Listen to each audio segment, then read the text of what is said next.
Vadd here. Welcome and/or welcome back to episode 22. This time we are going to corrupt all the corruption we can. We're going to get all the loot we can, and we're going to kill every mega that we see. How's that sound? So grab your favorite snack, stay hydrated, keep watching till the end, and you're about to learn something.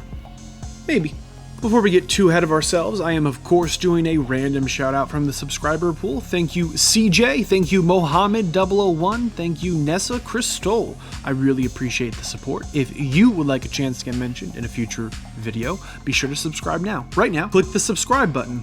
DOX is an absolutely massive mod. It has so much content, it is tough to completely understand how big it is until you have played it yourself. What is one thing that you were pleasantly surprised and or thrilled about that you weren't expecting when you played the mod? Comment right now, I'd love to hear about that. For me, it was finding these tropical fish. I've had this footage almost since the series started, but I couldn't quite figure out when it fit into progression. The truth is, it doesn't fit into progression anywhere. I love these fish. They're a lot of fun. I'm riding these boss tier monsters. These titans spawn in. The Titan Overlord flies overhead. We spent all this time just in battles.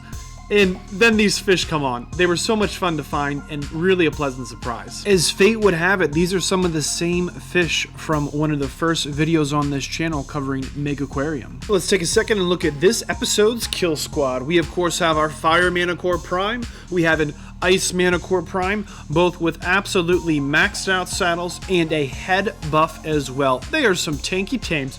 We've got a Lava Golem Prime. Super excited to get the Lava Golems back involved.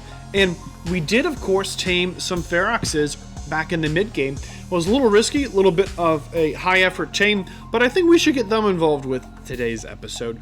We're going to go out and fight the Mega Dimorphodon. If you saw the fight of the Prime Dimorphodon, the fights look kind of similar. I was really expecting the Mega Dimorphodon to have some new moves. It did not. That's okay. No complaints here. It has more health, it does more damage, and we want an easy Mega to fight. I'm not saying the Mega fights are easy. I'm not saying this fight was easy. I am saying that if you are looking for your first flying Mega to fight, this isn't a bad one to pick. This is our first flying Mega that we are taking on. When you fight something that can fly, it adds an added difficulty to the fight. We of course brought our Fire Manticore Prime. I was concerned that the Fire Manticore Prime would be not dealing enough damage. I was worried that we needed to bring out an Ice Manticore Prime. See, the Mega Dimorphodon throws that fireball at you, so I thought it might have some fire resistances. I was able to deal damage to it with the Fire Manticore. The Ice Manticore Prime also knocked it out of the sky with about the same hassle. You know, it wasn't much harder on either of the Manticores, so whichever path of the Manticore progression tree you went up, you've got a good shot at trying to take on this fight. Of course, we're running our potions. We have our Corruption Stone and our Tool Belt. And notice, do you see our Chitin Armor?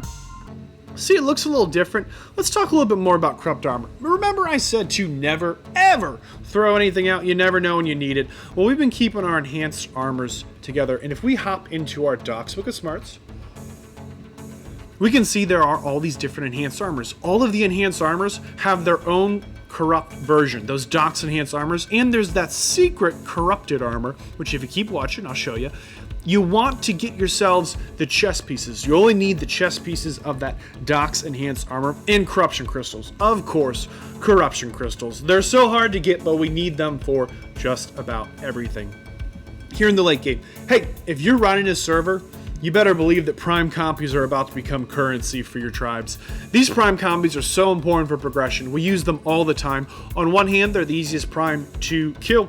On the other hand, we've got to tame them. We need these prime copies. It makes getting your hands on corrupt armor super expensive. We burn a chest piece of our DOX enhanced armor, we burn a corruption crystal, and then we burn a prime compy.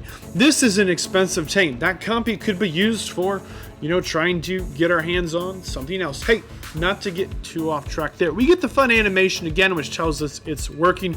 We're going to speed this up just a little bit. Important things to know here. It doesn't really matter the quality of the chest piece you put in.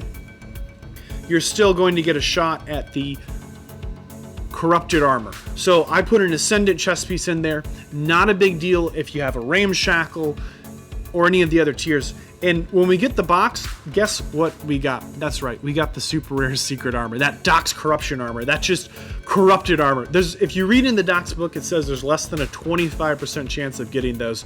So this is pretty lucky of us, which we're pretty excited about. And you might have seen it before, we've been wearing some of this skin. It's a skin from the aberration we've had on up to this point, but now we actually have the real armor that goes with it. That secret armor I said about. Hey, you're gonna do a lot of this to get your hands on that corrupt armor. You're actually gonna do this a lot. We're just rolling the dice. We are throwing away corruption stones and we are hoping to get a set of armor. I don't think you really need to do this. You can tell it's corrupted armor because you can see kind of the pinky purple glow around the armor and or the icons. I don't think you need to do this though. Most of the corrupt sets of DOX enhanced armors are just a flat bonus to the armor set you already have. And in all reality, we're kind of at the point we want to be getting our hands on that Manticore armor, which is currently a guaranteed drop in the mod. So if you're rolling for corrupt armors, it's not because you really want a set of corrupted hide armor or corrupted cloth armor. For those of you that don't know how to level up tames, those would be efficient. Hey, all that being said, the corrupted armor is significantly better than the not corrupt armor. That DOX enhanced armor is good. The DOX enhanced corrupted armor is better. It's a little bit of a mouthful, but it's just too expensive to justify these bonuses right now. Now, maybe they make a difference. Maybe you're really struggling and a couple more percentage points make all the difference for you. But ultimately, the only one that's really different is the chitin. The chitin set adds a fire and acid resistance to the chitin set. So if you get yourself a full set of that chitin DOX enhanced corrupted armor, you're gonna have some fights that might deal poison damage, and it might be nice to have that armor on. With the right armor, like the cloth and hide, you're looking at pretty much just a flat boost to the armor. It's better. It's definitively, quantifiably better to have the DOXed enhanced corrupted version of the DOX enhanced armors. One other small thing to know about when you get your hands on corrupt armor is that the chest piece of DOX enhanced corrupted armor actually has 3 individual separate rolls of qualities of the bonuses they provide. You're gonna see here I've got a whole set of these DOX enhanced chitin corrupted armor. But when we hover over the tooltips, it's going to show it's corrupted max, it's corrupted medium, it's just corrupted. Those are actually 3 different tiers inside of each of the corrupted sets that change the value of the set. So that corrupted max is going to be top tier, corrupted medium, it's going to be not as good, even though the armor values or durability might be a little different. That's actually a flat percentage change in how the armor functions. So just something to keep in mind if you do decide to min-max your builds. Hey, that secret armor, that sneaky armor, that one you sometimes get every once in a while, maybe. That armor looks like this. It's fancy. I know I said aberration a minute ago. I meant to say it's from Extinction. And it's fun to have. It's fun to use. It's good. It's got the tech jetpack. We don't take fall damage. It generates element into our inventory randomly. It's fun. As a solo player, it's just not the best armor to wear. I would rather have armor on that provides me some fire resistance or some ice resistance or some poison resistance. I'd rather have those resistances than just flat damage increase and decrease. If you're in a tribe setting, then this armor probably makes a big difference. Remember, a lot of these bonuses and buffs and potions, they all stack and they all work together. So if you're in a big tribe and you've got someone with a set of their Manticore armor and they've got a set of Manticore corrupted armor with all the different chest pieces, then you might throw someone in the mix with a set of this DOX corruption armor. We can pull a weapon with it, which is kind of fun. Ultimately though, it's kind of just a novelty item for us. While we're on the topic of potions, there's another way you can spend your corruption crystals. We can get the oh no, everything's gone wrong potion. That's right, the DOX corrupted health potion. It's absolutely wicked expensive since it takes 2 of the DOX big potions, those greater potions, and a corruption crystal. And what it's going to do is it might save you. We're going to try it out, see if we can get to save us a little later in the episode. When you drink the potion, you're supposed to get 50% instant health recovery to your tame right away.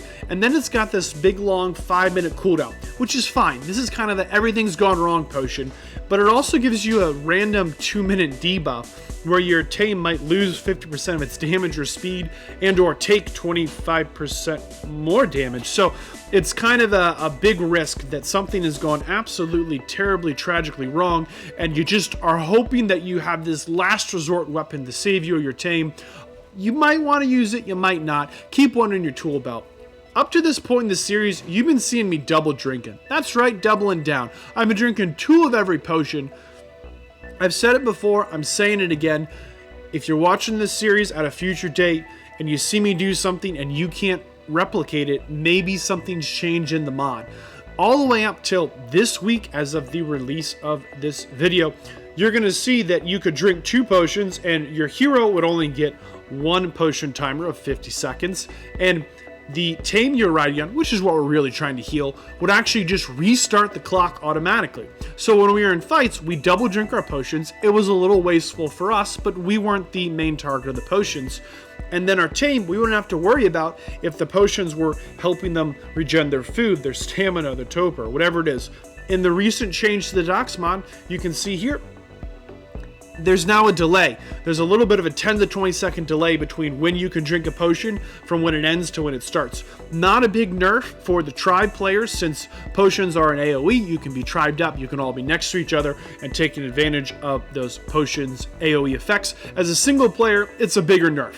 It's a much bigger nerf for the single players. That's okay. We're going to adapt, we're going to overcome, and we're going to keep moving through the mod. It doesn't mean we can't take the fights that we've taken before. It doesn't mean that the strategies or tactics don't work anymore. We just need to make sure that we are picking winning fights using winning strategies and not concerned about this change. It's another challenge, and if you're playing the DOX mod and you've watched episode 22, you know that we're on board for that. It's time to fight the Mega Araneo. I picked this spot to fight the Mega Araneo because I felt like I had a winning shot here. The Mega Araneo is very, very dangerous. It has a grounding attack. It can do some kind of torpor stamina drain, if I'm not dreadfully mistaken. So it can knock you out of the sky, it can mess up your tame, and it summons in a Bloodstalker, which can pull you off your tame, making this a very dangerous fight.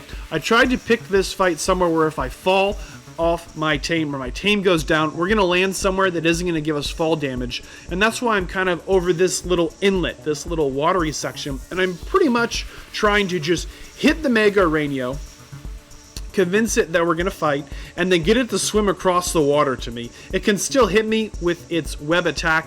One way you could avoid that web attack would be just to make sure you're staying as high in the sky as you possibly can.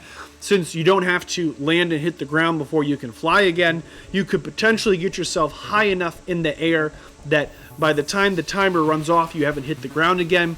I think you could take this fight with a lot of different tames. If you were watching any of the live streams on Monday, you would see that my tribe mate and I, we had some success against a Mega Araneo on the DOX official hardcore servers with an Apex Dragon.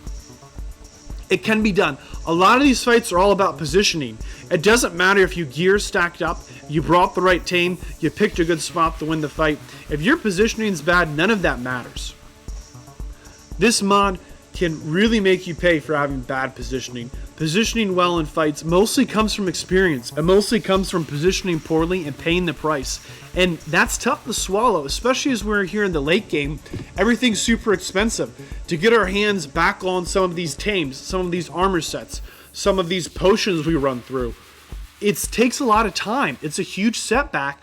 And so the best advice I can have for you at this point, if you're just really struggling and losing, look at your positioning. You might have the right gear, you might have the right tames, you might be picking a good spot for the fight. You're planning to win, you're preparing to win, you're gonna win, and then you don't. Well, why didn't you? Maybe you were wrong.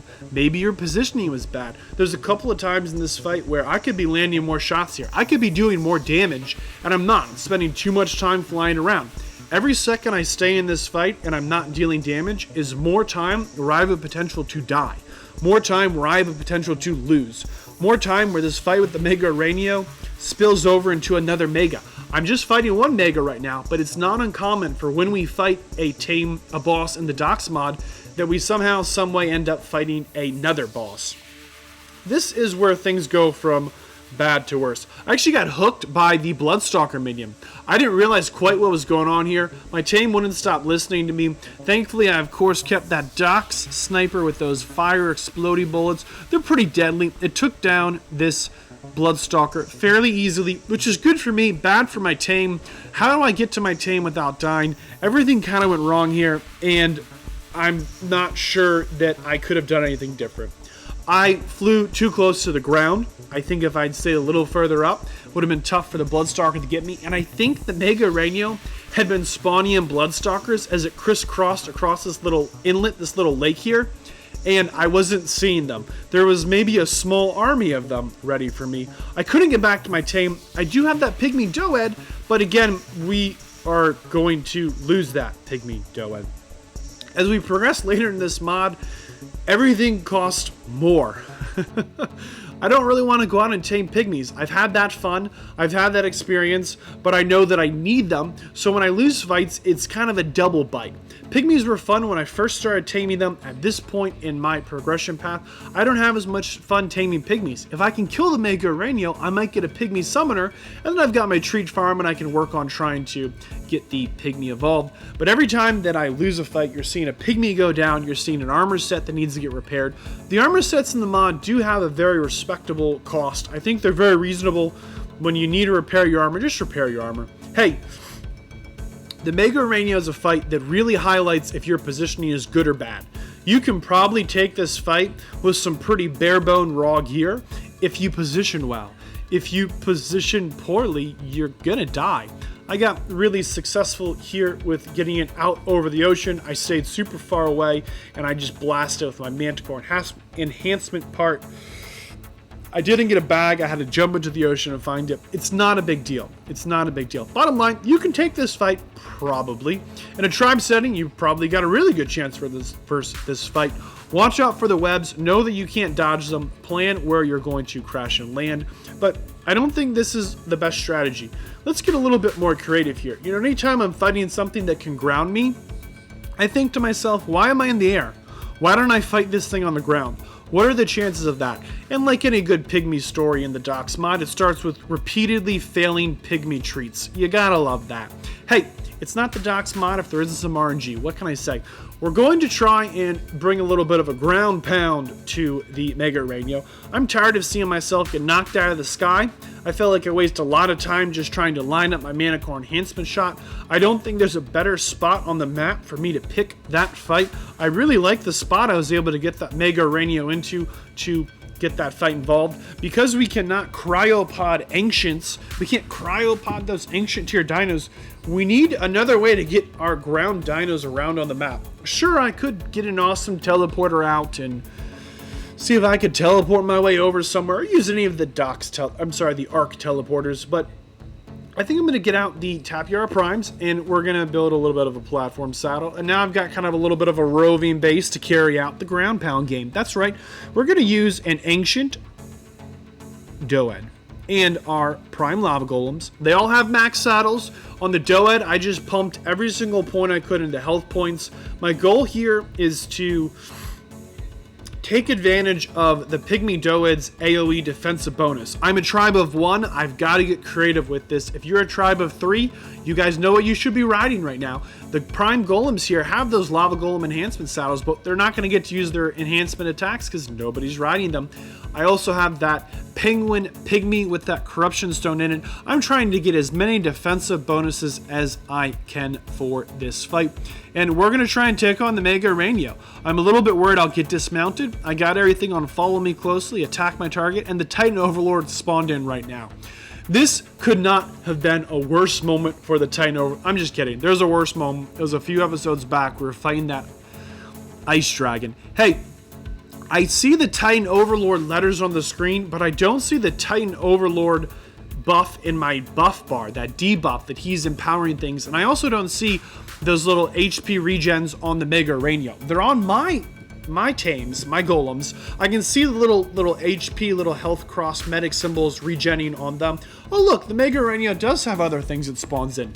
Yeah, I think those are spawning in under the water. Hey, I don't see on my debuff bar the Titan Overlord debuff. I don't see the Mega Araneo having more than the usual Mega Glow. I'm not sure if the Titan Overlord's affecting this fight or not, but we want to treat it like it is. If we had showed up to this fight in a second earlier that Titan Overlord had spawned in, we would have walked away. If we could have, we would have walked away. It's just not worth risking the fight. I actually lose a Golem somewhere in the fight, but it turns out he was killing some of the minions. So I thought he just like glitched through the map, ran away. No, he's just doing his thing, doing Golem stuff. They're free range, these puppies. Listen, I like this fight a lot better. I had a lot more success fighting the Mega Araneo on the ground. It was good. We have those Prime Feroxes. What are we going to do with those Prime Feroxes? Well, just kidding. We have Feroxes. We need to do something with them.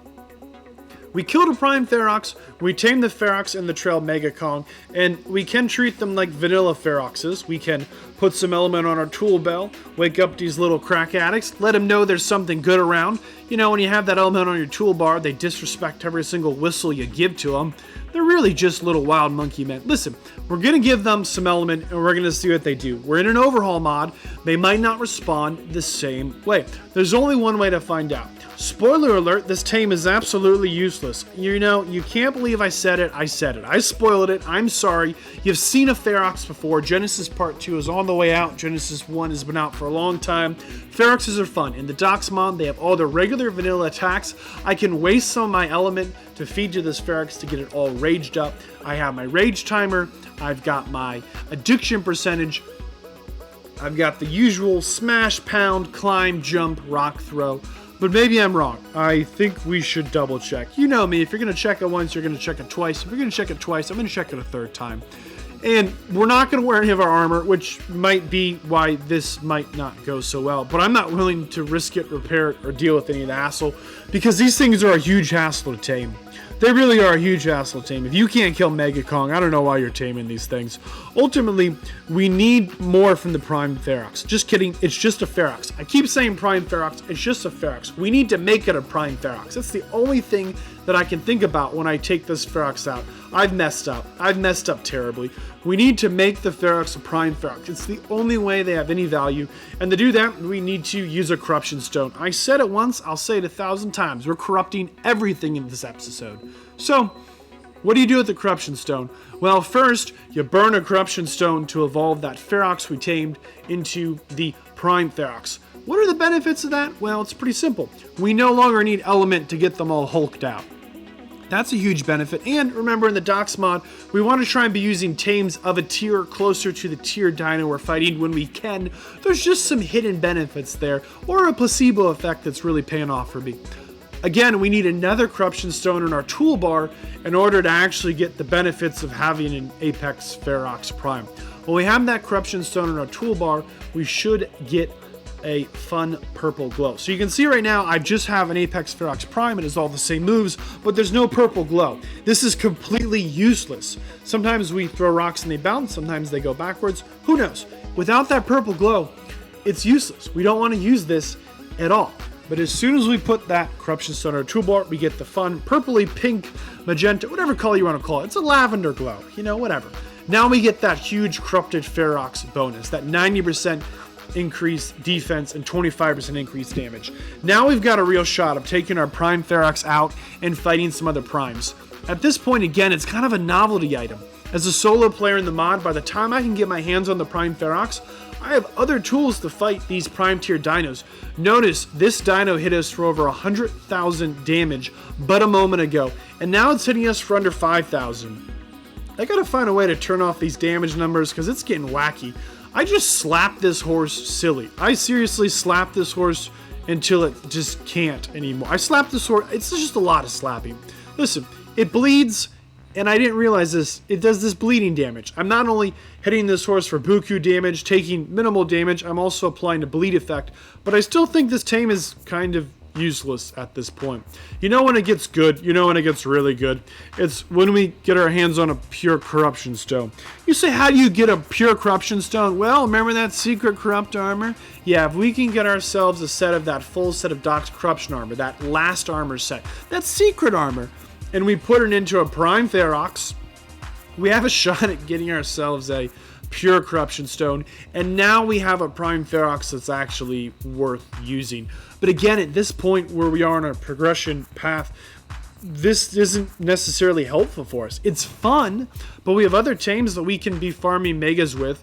We have other tames we can be fighting primes with, and having to get this full set of armor, we burn so many Corruption Stones to get this. We burn so many of those prime pygmies we tame. It's possible, it can be done.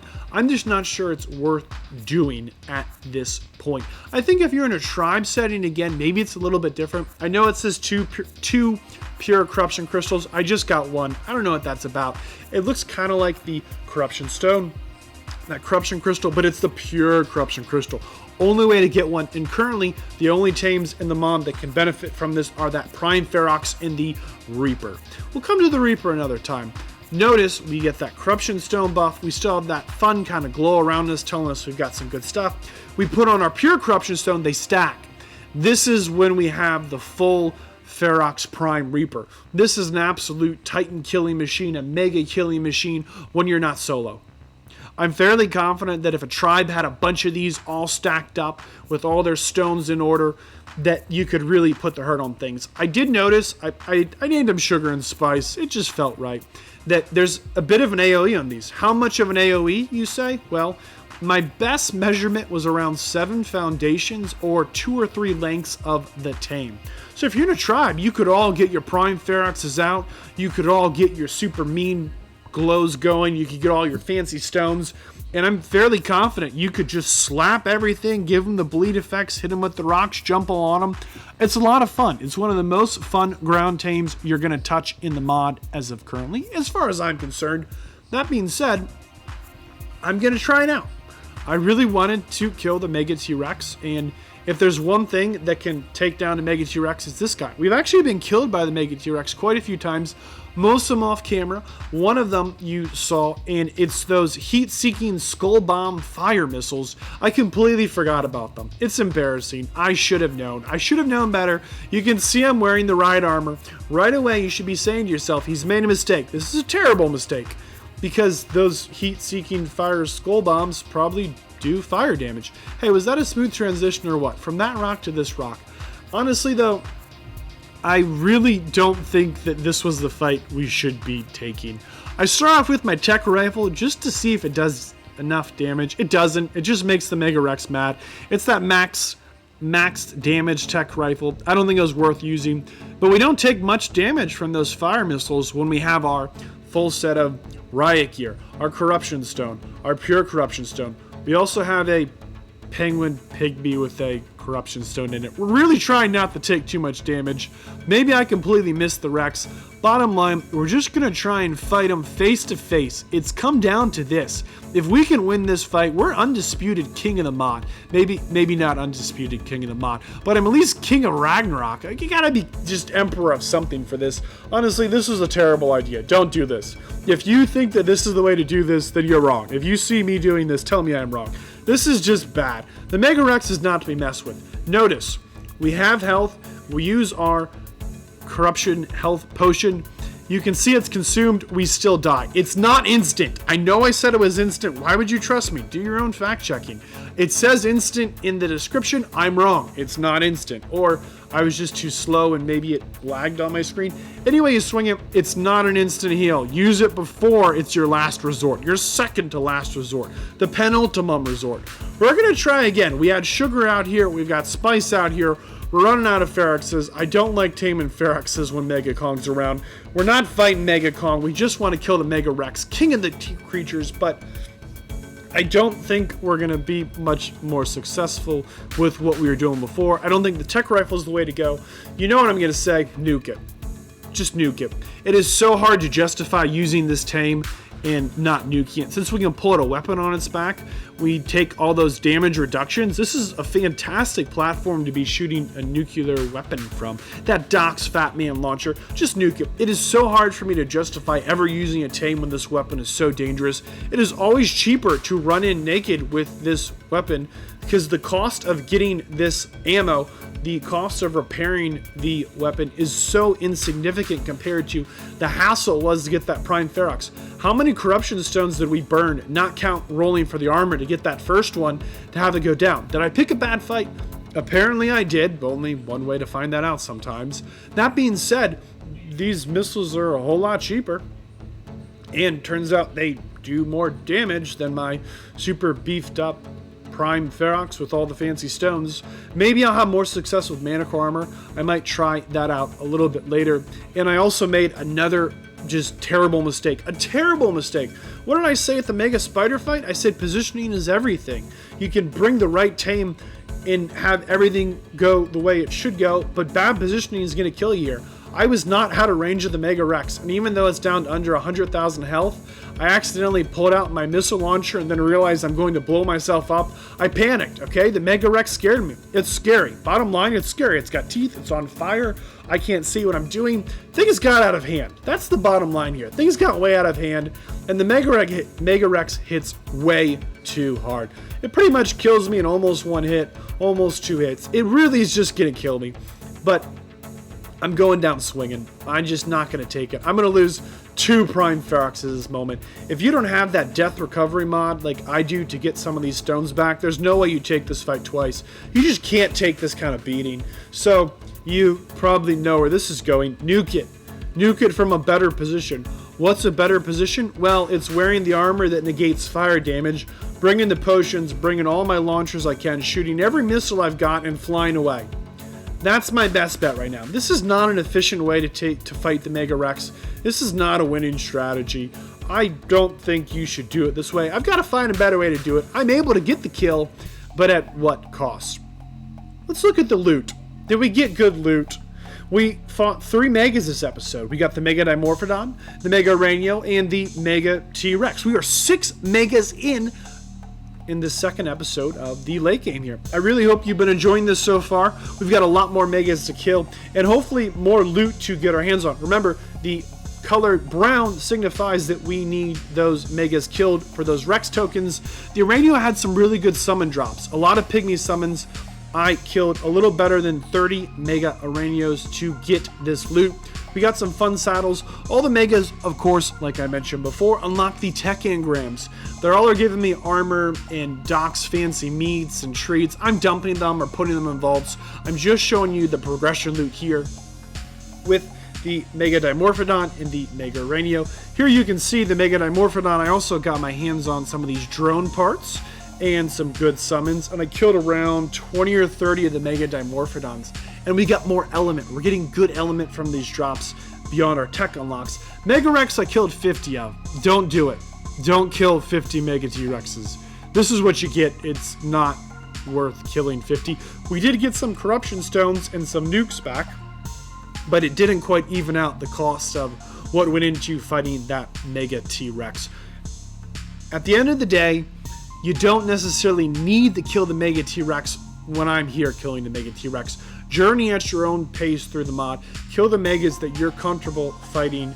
Ride the tames that you have the way you know how to ride them. My positioning was bad with that Ferox. I really should have brought out a flyer to nuke the Rex. I would have had more success there. All of those summons that we got from those Mega kills, in reality, only a couple of them go towards the Rex summons. We're really working hard on getting our hands on that Mega T-Rex, the only Mega we can currently tame in the mod, and we need those tokens. Everything in this box we need to summon in and sacrifice. I don't have the sacrificing potions right now. We'll have to work on that a little bit later. But we don't want to rely on RNG. We don't want to just kill things and hope we get a drop. That seems kind of foolish and or short-sighted.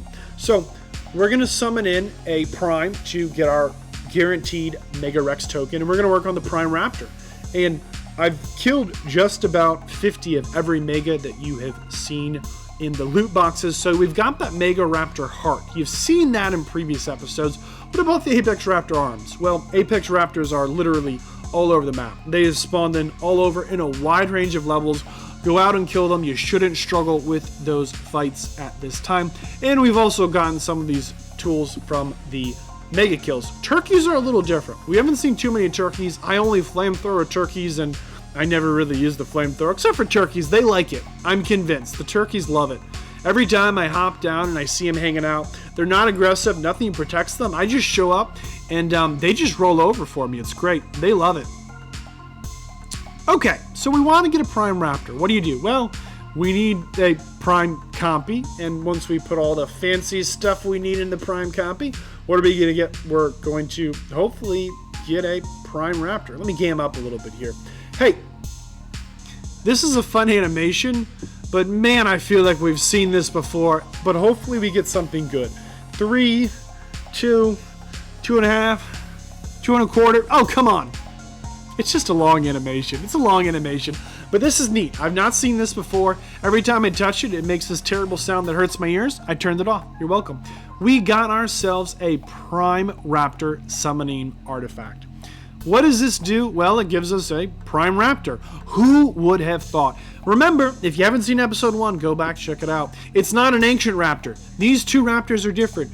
Two things on the screen are not the same. If you sacrifice them, one of them gets you closer to a Mega Rex, one of them just makes you sad. So, we're going to hop on our prime raptor, and we're going to sacrifice it. I know, all this time, we worked so hard to get it, and it's just good for a token. What do we do with that token? We put it into our Mega... Who put this pygmy here? Like, I know it was me, but I never remember doing it. Somehow I hit that Jeroboa pygmy all the time. We're going to throw the prime raptor token into our Rex token box, these guaranteed tokens, and we're moving right along. 2 episodes into the late game, we have 3 of our 10 Mega Rex tokens with that Argent, that Raptor, and the Wyvern Prime. If this episode provided any value for you, annihilate that like button. Thanks. If you learned something or enjoyed this video, share it with a friend. If you are new here, please consider subscribing. If you have joined and enjoyed before, welcome back. If you would like to see more quality content, please consider joining me in supporting the channel through Patreon and utilizing the affiliated links. Thanks!